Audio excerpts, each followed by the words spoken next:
El narrador de historias, Relatos de la Frontera. Textos Mario M. Solano.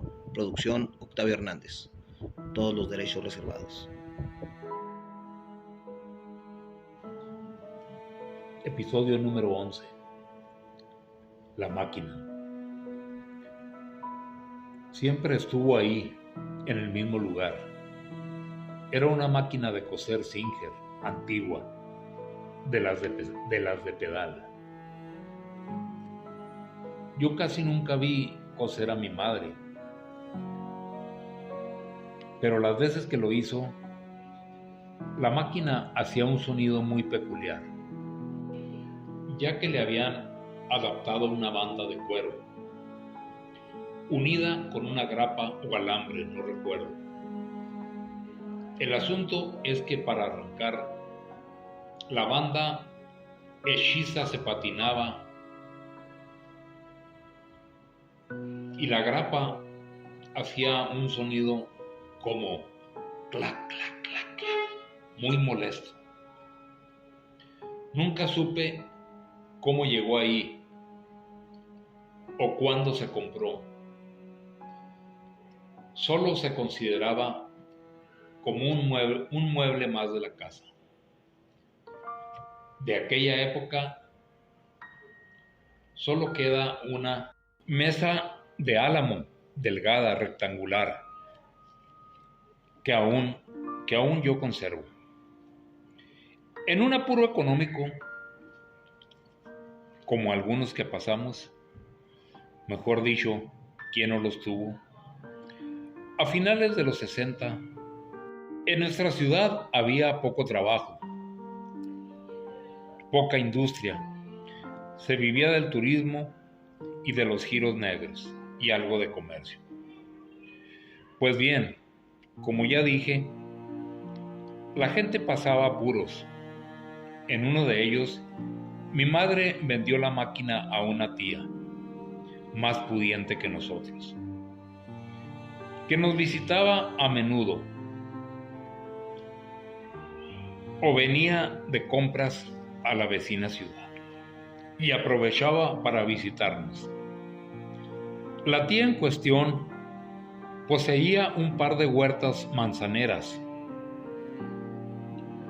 en el interior del estado. Todo el producto era de exportación. La manzana era de la denominada Golden Delicious, que alguna que otra vez a nosotros nos tocaba una reja o un par de rejas, que el producto era de muy buena calidad, que venía incluso empapelada individualmente, que nosotros recibíamos con mucho entusiasmo. Pues bien, en una de sus visitas se concretó la venta de la máquina. La tía solo pagó el importe diciendo que en otro viaje se la llevaría. Mi madre en cada viaje le hacía mención de la máquina y ella siempre decía después. Pero aún así, mi madre era rígida con nosotros. Cuando nos acercábamos o queríamos jugar cerca de ella, nos apartaba diciendo: retírense de ahí, la máquina no es de nosotros. Aunado a nuestras necesidades económicas, donde nos tocó vivir,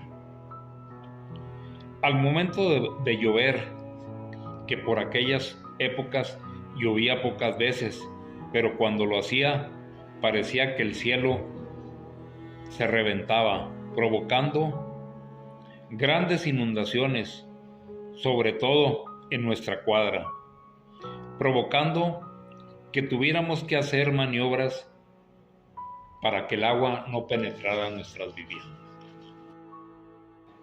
Cuando ya librábamos esta situación, el agua permanecía estancada varios días para después quedar convertida en unos verdaderos lodazales.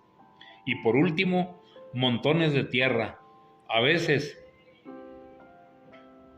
Antes de concluir el ciclo de lluvia, volvía a llover y era la misma historia. Empezaba de nuevo todo. A mi tía y a su hijo, esa eventualidad no los detenía, ya que siempre traían camionetas altas, casi siempre nuevas, o al menos diferentes. Al llegar nos saludaban. Mi tía se ponía a conversar con mi madre. Mi primo, en cambio, platicaba con mi hermana la mayor. Él era un gigante de 2 metros mínimo, muy fino de modales. Me llamaba mucho la atención sus zapatos, que eran del 13 o del 14. Aunque nos daban buen trato, siempre se notaba un poco que no estaban cómodos en nuestra casa, notándoles un pequeño mohín de desacuerdo o desagrado. Duraban poco, aduciendo que tenían que hacer compras en El Paso y que se querían regresar rápido antes de que les cayera la noche. Transcurrieron así algunos años, siempre con la misma mecánica y la misma respuesta. Para la próxima me la llevo, decía. Sinceramente, nosotros nunca pensamos que se la llevaría, pero finalmente llegó el día en que sí dijo: ok, me la voy a llevar, a petición de mi madre, que siempre le hacía el ofrecimiento. Dijo: me la llevo. Esta vez no llevó muchos paquetes. Mis hermanos ayudaron a subirla, se despidieron. Al irse, observé a mi madre triste, pensando tal vez que era lo justo, pero igualmente pensó que mi tía no debía llevársela, ya que la máquina no le serviría para nada. Yo eso mismo pensé, con mi alma de joven. Como a las 5 de la mañana, mi madre recibió una llamada, donde le comunicaban que cerca de la ciudad de Chihuahua, mi primo y mi tía habían chocado. Mi tía estaba muy mal herida y mi primo murió al instante. Mi tía nunca se recuperó, ni física ni anímicamente, del suceso. Un curioso que presenció el accidente comentó que la máquina extrañamente daba vueltas, produciéndose un ruido parecido a esto: clac, clac, clac, clac. Las historias son para contar.